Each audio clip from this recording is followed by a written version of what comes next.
Welcome to the Project Censored Show on Pacifica Radio. I'm your host, Mickey Huff, with co-host and now guest, Eleanor Goldfield. Today, we're going to talk about a new film that award-winning filmmaker Eleanor Goldfield has just completed, and it's just out not long ago. The film is called To the Trees. It highlights forest defense tactics in Northern California while calling into question our current relationships to nature, how we might reframe them, and why that's vital to our survival and a livable future. The film's also a call to action, a dedication, a promise, and a militant apology. So Eleanor Goldfield's joining us today to talk to us about her film, and we'll unpack some of that. But let me give Eleanor a more detailed and proper formal introduction. Of course, people in the Project Censored audience know Eleanor Goldfield as the co-host of the Project Censored Show. Today, she's here as a guest because Eleanor does a lot of work. She is a creative radical, journalist, and filmmaker, also a musician. Her reporting and work has appeared on the Real News Network and Free Speech TV. Also, of course, other places like Mint Press News, Popular Resistance, Truth Out, of course, here at Project Censored, and many other places. Eleanor is the 2020 recipient of Women and Media Award presented by the Women's Institute for Freedom of the Press. She's also currently a board member of the Media Freedom Foundation here with us at Project Censored. Her first documentary was called Hard Road of Hope, covering past and present radicalism in the resource colony known as West Virginia.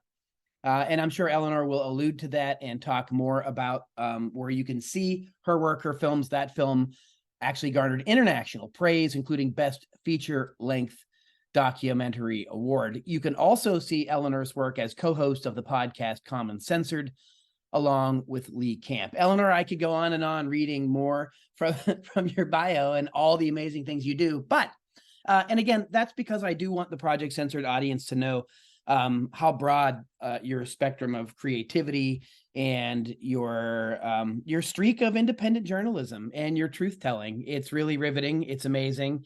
And it's an honor to have you here on the program to talk about your work. So thanks for taking time out of your obviously very busy schedule to be on the other side of the mic, as it were. Well, thank you, Mickey. I mean, I kind of want to ask you if I can hire you as my PR person, because that was I'm impressed by that intro. Yes, well, I'll certainly do what I can, and I know our good friend Lorna also will do what she can to get your name, voice, and work around the world. But today, we're going to do that just in a conversation about a really serious subject that I think you've done great justice to with the amazing participants in the film, the way the film was shot. The whole package, really. It's about 34 minutes long, To the Trees. Is that right? So it's short. Yeah, it's an appropriate length to, like, a little snippet. You know, it doesn't ask that much of your time, but I tried to pack as much in there as I possibly could. Yeah, I really think that you did. And you know, the writing, the synopsis that you have drafted for the film too is very poetic. It's very inviting. It's well, I'm going to let you talk about it because it's your film, and you put together a great crew of people, a great crew of storytellers, people very passionate about nature. And you know, you start in your synopsis to the treesfilm.com. Folks can go and learn more there, and we'll talk about other places you can find Eleanor's work, artkillingapathy.com, the main site. But the film site, tothetrees.com, you start your synopsis by saying that's what creates a sustainable system, a human's engagement in a respectful and responsible way with land and water and air and animals. It can't be extractive all the time. And your film looks at what's happening in Northern California. You were sort of my neck of the woods, literally. Further north than where I was in Sonoma. You're talking about tree sitters, you're talking about clear cutting. It's something that's been going on for a long time, and a lot of folks, I don't think, know the extent of the damage that's been done to the ecosystems in places like Northern California. But why don't you tell us a little bit, maybe first how you were drawn to the topic, and then the process of filming it and what you're hoping to achieve with it. Eleanor Goldfield. Sure. Thanks so much, Mickey. So basically, it's a topic that I've been drawn to for a very long time. I grew up amongst forests and wooded areas, both in North Carolina and in Sweden. Obviously, not redwoods. They're specific to a certain area that I did not grow up seeing. But I first saw them when I was about 16 years old, and I was like most people are, like, what is this is ridiculous. They are. I mean, if you've never seen one, you can just Google it. And of course, it won't be like the real thing, but you will be astonished at the size of these trees. And when you're walking through a redwood forest, you really do think that you've landed in Middle Earth or Narnia or some other Tolkien-esque fairy tale or C.S. Lewis style fairy tale. And I think that because they're so gorgeous and because these places are on they're on postcards for California and even for the United States, you'll see them as like this poster child for we're cool. And yet there is nothing against the law in clear cutting forests of redwoods, which include forests that could be 2,000 years old. And that is astonishing to people, right? Because of course we shouldn't be okay with clear cutting forests that aren't as beautiful as redwoods. But I think particularly this aspect that places that are this beautiful and places that seem to be protected, right? Like the Avenue of the Giants, if you drive up that in Northern California through Humboldt County, it's like, well, these trees seem very protected and very happy. And you would never know that just up the hill, acres and hundreds of acres of clear cutting happening. And so what drew me to this was my love of redwoods, but then also the fact that nobody, even people who live in Humboldt, I'd be talking to some lady at the diner and I'd be like, yeah, I'm over here covering this. And, they're clear cutting. She's like, they're what? It's like people don't realize what's happening in their backyards because it seems so absurd. And you can take that, you can copy and paste this reality and the reaction to it anywhere, any ecosystem. People would be surprised. Oh, they allow dumping in that lake. I mean, it's a classic American story, right? Because we don't have this culture, understandably, of letting people know what's going on in their backyard. So that's what really made me want to push this out there so that people could know that this was what's happening. Yeah, it's really remarkable. And some of the terms, some of the language that I learned about in the film was very visual, very descriptive. You talked about this assault on the ecosystem being an uphill battle in every sense of the word. You talked about a particular company, Green Diamond, owning some 400,000 acres of land tucked away on private lands. Here's the term: behind sparse beauty screens and an eco-groovy public image, right? That really kind of says something. In other words, and look, just very quickly, I grew up in Western Pennsylvania in the woods, right? Which also were being clear cut and strip mined for limestone and coal, and I saw it happening. And they would just, sort of do a Bob Ross paint job over it, and move on. When it got too close to the freeway or the roadside, kind of thing. And that's what you're talking about with beauty screen.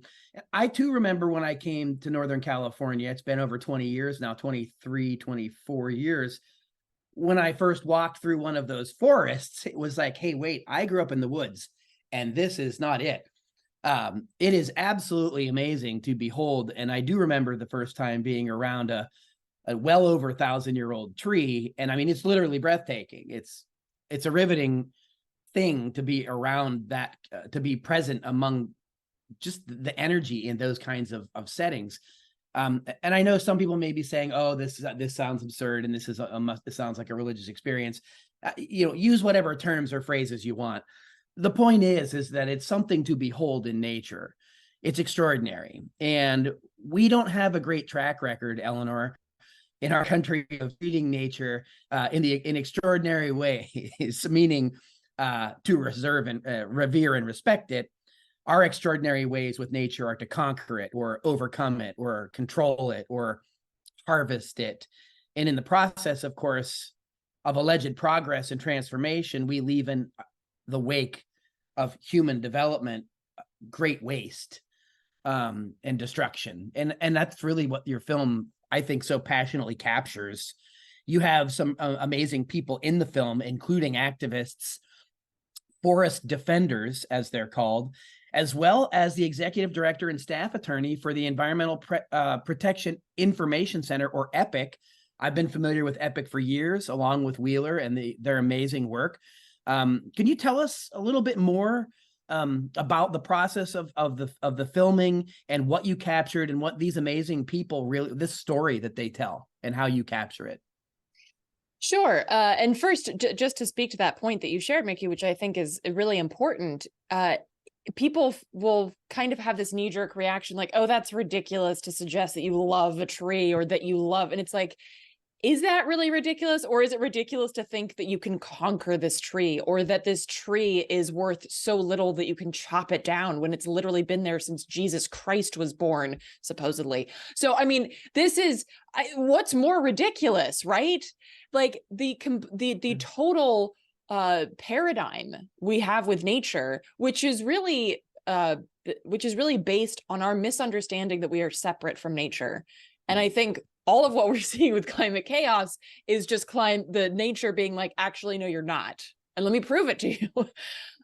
So there's that aspect. And nature bats last. I'm reminded of that phrase that our friend, the associate director of the project, Andy Lee Roth, always says, nature bats last. It's actually in the film too. Marnie Atkins, who's a member of the Wiyot tribe, says that nature bats last and she usually cleans up. Yes. And that's very true. And we're seeing that more and more across the globe. And so that's the other thing that I wanted to highlight, is that relationship with nature. And of course, that's based in capitalism and colonialism. And so the folks that I spoke with, they come from a diversity of tactics and a diversity in terms of their relationship with these spaces, right? So you have forest defenders, tree sitters, folks who are actively engaged on the front lines in terms of they are literally putting their bodies between the chainsaws and the tree. And they do that through the tactic of tree sitting. And then you have indigenous folks. In this case, I spoke to Marnie Atkins, who's a member of the Wiyot tribe, as I mentioned, and her perspective and her work, which is very much based on land back, as she puts it. You know, we never gave up our land. We never agreed to have it stolen away. So the way that she says, we see ourselves as we are still stewards of this land. And I think that's the other point, is she says stewards, right? Not owners. Like there's that paradigm again.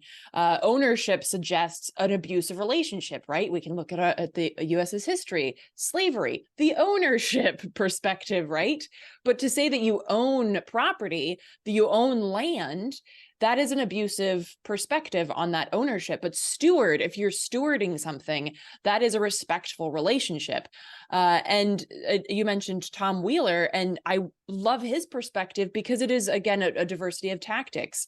He is not a tree sitter. And, you know, he told me off camera, he's like, yeah, I can't with the heights. And I'm like, yeah, me neither. I tried it. And I'm like, okay, Eleanor's ground support. I don't do the heights. But he is a perfect example of, I wanted to be a part of this fight and I realized I couldn't be on the front lines. That's not my thing. How can I engage in this? Well, I can do the legislative and the judicial side of this, which is really important. And as he highlights in the film, you can stall things for quite a while in courts. You can make life a living hell for the companies by throwing these legal precedents and saying you're violating this law and this and the other thing.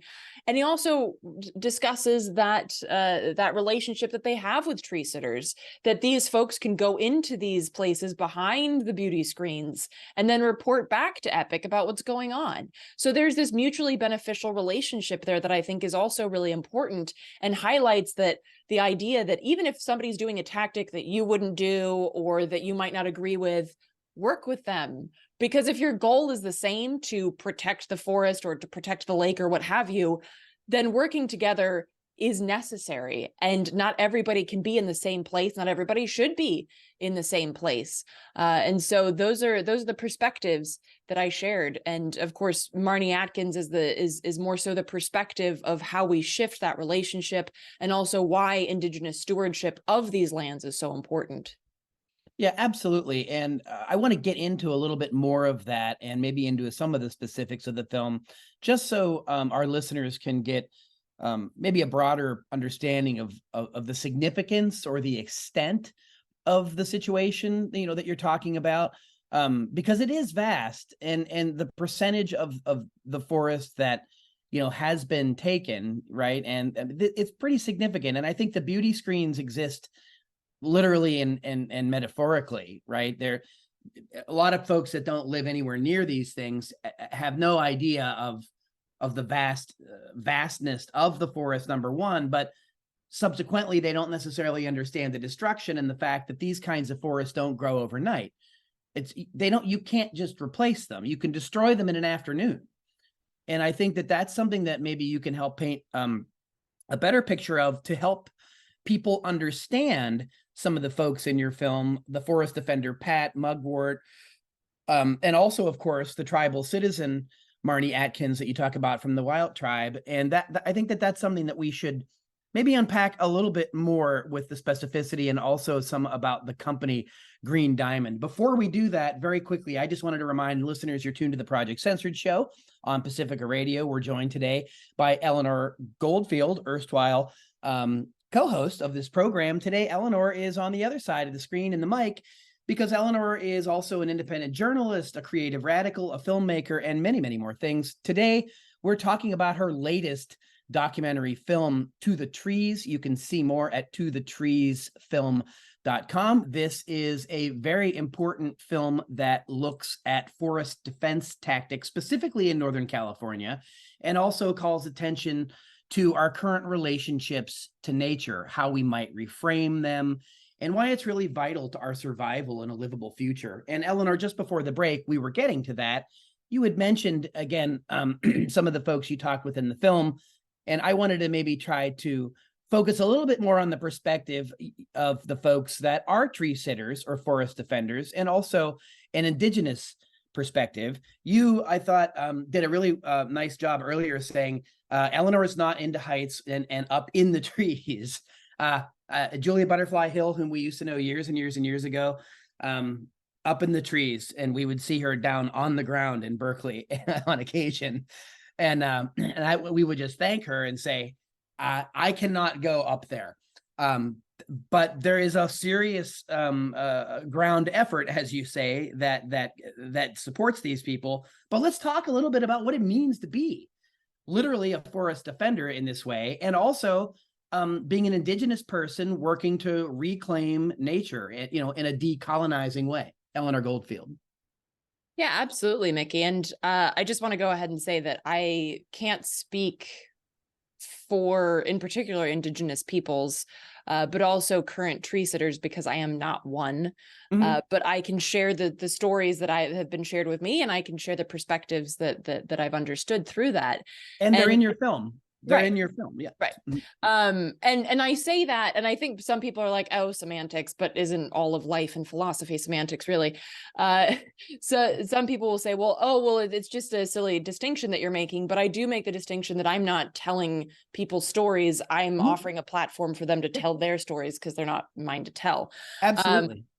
So with regards to tree sitters and forest defenders, well, so forest defenders include tree sitters, but there's also a lot of different roles that happen in forest defense. And I mentioned ground support. So tree sitters will oftentimes be in the trees for a very long time. And especially with redwoods, because it takes quite a long time to climb 200 feet. It took me 45 minutes. Now, I was a newbie, so I wouldn't say to people that that's the norm, but it takes a while. So you're not constantly going up and down, because that would just be silly. So you rely on ground support to get you more supplies, like, hey, I need some more water up here, or hey, do you have a good zine that I can read, or something like that. People on the ground are also doing recon, checking to see where things are happening. If there's something happening, that they can then get people together and say, hey, we got to go over here because they've started cutting something. The people on the ground also make sure, again, that supply chain stays open, bringing folks, whether they need more rope or what have you. And then, so forest defense it's like a little town, they actually call it like a forest village, because you have a lot of moving parts that ensure that the people up in the trees are safe and have what they need in order to protect these spaces. And with regards to Marnie, I wanted to, I interviewed a couple of folks from that perspective of the indigenous land back, but Marnie did such a great job of putting this into an engaging and powerful way of remarking on it. And one of the things that she does is she compares the current capitalist colonialist paradigm to Gollum in Lord of the Rings, which my little nerd brain was like very happy about. She talks about the way that we engage is, this is mine, my precious. But nobody, if you think about it, nobody reads or watches Lord of the Rings and goes, I want to be like Gollum. Like that's not how you're supposed to engage with that story. And yet here we are, and our entire system is engaged on pedestaling the Gollum type. And so her commentary is really about switching that paradigm. And of course, recognizing that demands that we look at the traditional stewards of the land, and land back is a part of that. And I think a lot of people are confused about what land back means. Like, oh God, are they going to send us all back to Europe? Like, no. Maybe some of them want to, and I don't personally blame them, but the idea is that the stewardship, the quote unquote ownership, as our capitalist brains would see it, would shift so that the land would then return to its historical stewards who do a better job of taking care of it, right? So that we might have a livable future, just a small little tiny aspect, a livable future. And so this is and there are several tribes in several states that have gotten land back and are doing an amazing job of reclaiming it and rewilding it. And also getting into these cycles where humans are not removed. I think that's another thing. And actually, I interviewed somebody on Project Censored about this from Survival International that talked a lot about how like the Maasai, for instance, in Africa, were forcibly removed to create conservationist spaces. And it's like, but really what you're doing is you're ruining that ecosystem, because the Maasai had learned over thousands of years how to be in concert with the ecosystem. And when you remove a significant part of an ecosystem, what happens? It collapses. So these places are doing a lot worse, because we are, again, trying to impose that mentality that humans are other than an ecosystem. And when we do that, those ecosystems suffer. So this indigenous perspective also demands that we have a working relationship with the land. And that does mean, controlled wildfires. That means, clearing some certain trees, particularly invasive species. So it is not this totally hands-off relationship. And I talk about that as well in the film, about how instead of looking at it as manifest destiny, manifest dismantling. And the idea that all of the progress, quote unquote, that we've managed in this country via manifest destiny has also been a destruction. So how can we flip that on its head again and talk about a manifest dismantling of that destructive force, and instead thereby have a better relationship with ourselves, each other, and nature? And again, that small little aspect of a livable future. Yeah, and I'm very glad you brought up several points there, which leads me to one other. And I know that you've considered this, and anybody involved in this has been at least confronted by it. The Pacific Northwest it is logging country. I mean, right? A big part of the economy, and this is again right back to capitalism, right? Was to just westward expand, manifest destiny, take the lands, displace indigenous peoples, use the resources. It really wasn't until the late 19th, early 20th century until the mostly white male capitalist forces, industrial forces, kind of kicked back and said, hey, wait a minute, we got to save some of this stuff.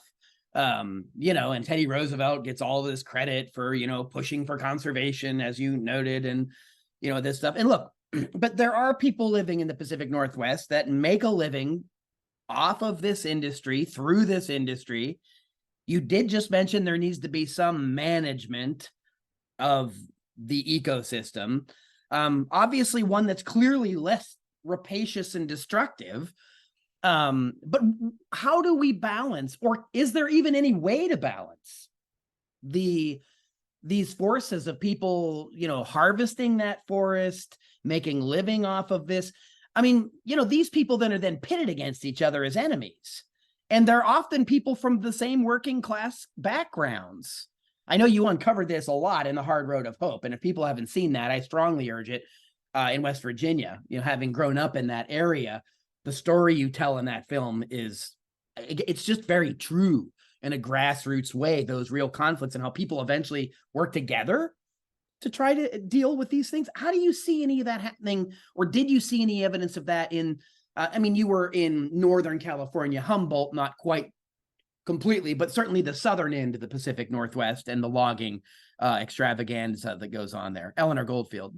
Yeah, absolutely, Mickey. And I think I'm so glad that you brought that up, because I think this is a point that some people will shy away from because they're like, awkward. I don't know how do I square this circle? Oh God. Environmentalists and workers are always going to hate each other. And I think this is a point, an intersection that we have to talk about, because it is very frayed at the moment.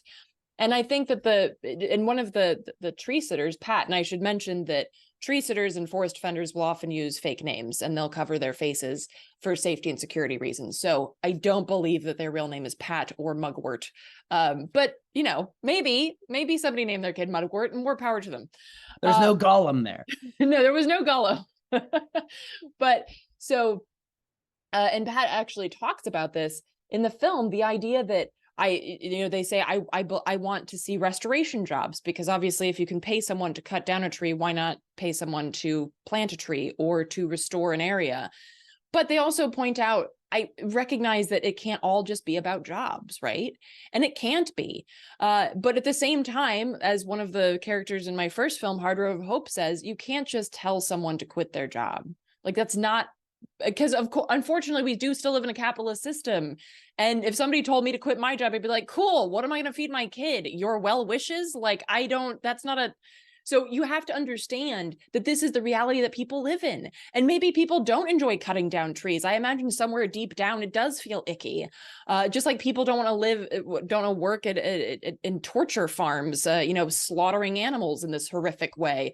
So I think that it's important to recognize that we should be approaching this not from a demonization of the worker, but a demonization of the system in which the worker finds themselves, and recognizing that you are also part of that system. And being demonized, right? In much the same way, like forest defenders are demonized for being terrorists or what else have you. And again, like you said, Mickey, this is the pitting against each other. Well, you're a terrorist trying to, I don't know, save a tree, and that's a terrorist thing to do. Or you're a terrible person because you're cutting down a tree. And it's like, look, we are being played by the same puppeteers. Instead of just, comparing each other's strings, why don't we cut them and talk about how we can build something better? And I think that this is definitely a conversation that's happening in Northern California. It's a conversation that's happening across the country.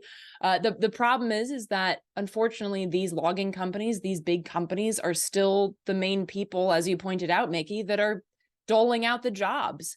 And so I think that first what needs to happen, and there are a lot of folks that talk about this, is a revolution in thinking.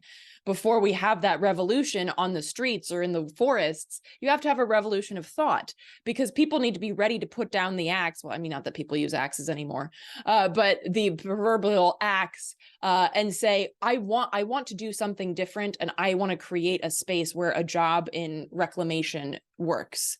There has to be that revolution of thinking first before we can actually try to build that space and try to make that viable. So I think that's also what's happening in places like Humboldt County and in West Virginia. Wait, you're muted. This is all well put. What do you see as sort of a next steps from, if people see this film and they become more alert or aware that this is happening, maybe become more aware of your work and see what's happening Again, I see a connection to the hard road of hope as far as the connection between workers, the environment, the political system. Where do you see this going in a way where people can actually work together, can create these kinds of solutions, can work more toward reclamation? How do you see that actually happening? Again, just like the previous question I posed that I think you dealt with head on, this is usually where things peter out, right? Oh, the segment's ending. We've got to go now. But yeah, and then people are just kind of left with like, okay, now what? But in a serious way, what are some things that people can do? Because again, you mentioned people aren't going to always climb to the top of the tree. What are other things people can really do as part of this to kind of change the way that we see nature, treat nature, and start acting like all of it is our responsibility? Absolutely, Mickey. And I'm reminded of a quote that I learned in harm reduction with regards to drugs was meet people where they're at. Right? If the goal is to try to get somebody off of drugs, you can't just tell them drugs are bad, okay? That's not the answer. You have to meet them where they're at and try Just to get say no, Eleanor. Exactly. Just say no. So I think that what's important is to meet people where they're at, right? So when I went to West Virginia, understanding where people are coming from as former mine workers or current ones, or old white folks who probably don't think the same that I do about things, but I'm going to sit down with them and have a conversation, same way that I did in Louisiana, where I sat down with people who voted for Trump and had a beer and talked to them about why they thought the way that they did. And I think that this is in particular important work for white organizers to do, because we should not treat poor white areas as foregone conclusions to the KKK or to the extreme right wing. No, there's so much work to be done in terms of planting seeds. And also, and I'm not saying this, I think a lot of people have this feeling like, oh yeah, you got to explain to people because they're stupid. No, people do not need to be told what oppression is. They feel it. But what needs to be shared, and of course, this as a professor, is understanding the context, understanding the analysis, shifting the analysis. And I think that that's very important work.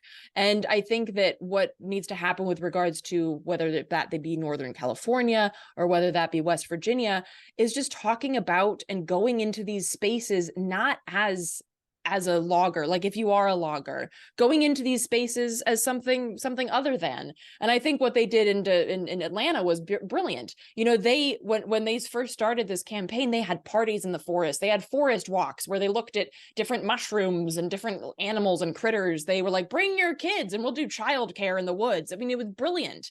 They made the woods a community space. But we don't do that a lot of times because we're like, ooh, woods and bugs and things. It's like, well, of course, if we have that perspective, we're never going to want to protect these places because we're going to be like, they're gross and snakes and things. So we have to shift the way that we interact with these spaces. Go out for a walk and go off the beaten path. Don't just stay on the little gravel road that they've made for you. Go out and get a little lost. And I know it sounds corny, but we should also ask why it sounds corny, but feel yourself falling in love with these spaces. Feel yourself getting in touch with those spaces, not in a hippy dippy way, in an actually very scientific way, understanding that we are part of these ecosystems. Learn more about the places that you live, the bioregions that you call home, because then just like it's your, in capitalism, your home, your castle, you will be moved to protect it. You will be moved to say, actually, I don't want to engage as a job in this way. How about we create a worker co-op where we plant trees instead, or where we reclaim this space that has been destroyed by, fill in the blank industry. That's the kind of work that can be done by first planting those seeds and meeting people where they're at. Yeah, that's very well put, and a stellar reminder, a good note for us to wrap our segment. Still so much more to say. In fact, opening the can of worms at the end here. One of the challenges I think too that we face in this country is the overdevelopment and suburban and exurban sprawl. Many folks that live in this country don't have ready access to a nature that you're calling attention to here. And I think that then it's difficult to instill in people the degree to which this is happening, the harm that's happening in nature when people don't have any real exposure to it personally themselves. In some sense, it's an abstract, and folks don't really understand, I think, maybe what they're even losing because they haven't seen it. And again, that's part of the bigger problem, is that we're destroying it fast enough that it's amazing to say that there are people born in American cities that have never seen a redwood tree, never seen the forest, never seen gardens. I mean, and that's another topic for a much bigger, maybe kind of a program. I actually have done a couple shows about that around the national parks. And, isn't that nice as kind of an afterthought? We saved the park over there. I mean, what you're talking about, of course, in To the Trees is much bigger, much broader. But it also is a reminder that there are good people really trying to make a difference and protect our environment. And I know we went the whole show without mentioning eco-socialism, but well, and I think that that's also a good point, is that meeting people where they're at includes being conscious of what you say. Like if I walked into a space and was like, hey man, one of my favorite people are all anarchists, they would never talk to me. It's Eleanor eco-socialism lecture for the day. Right. Yeah, it's like disappear. Yeah. And that's another thing, is like, we can call it Steve if you want to, but I think at the core, if we're talking about that of restructuring that relationship, then yeah, eco-socialism, anarchy, whatever. But I think I like Steve. Steve is the name of the big hedge and over the hedge, right? So the forest creatures named it Steve because it was less intimidating. There you go. And I think there's a good lesson there, right? Because in the United States, the words socialism and anarchism and communism have been so incredibly dragged through the mud that, I mean, it means something different to everybody and usually not anything good. And yeah, I think that it is I met somebody in LA who had grown up there and didn't see the ocean until he was 18. And he lived 7 miles from it. I mean, and that also speaks to access. Even if you are close to nature, can you get there? If you've ever lived in LA, it's nearly impossible to get anywhere if you don't have a car. So that is a great point. And I also think it speaks to the diversity of tactics. Like if you don't have a forest in your backyard or a lake or an ecosystem that is being challenged, then you can engage in different ways. There's a place for everyone. Well, Eleanor Goldfield, I'm delighted we were able to talk about your latest project, To the Trees. Of course, folks can learn more about it at tothetreesfilm.com. They can follow your work at artkillingapathy.com. And of course, they can tune in here on the Project Censored Show to hear your work as co-host as well, as being a creative radical, filmmaker, independent journalist, among the many other things that you do. Eleanor, thanks for joining us today on the Project Censored Show. Thanks so much, Mickey.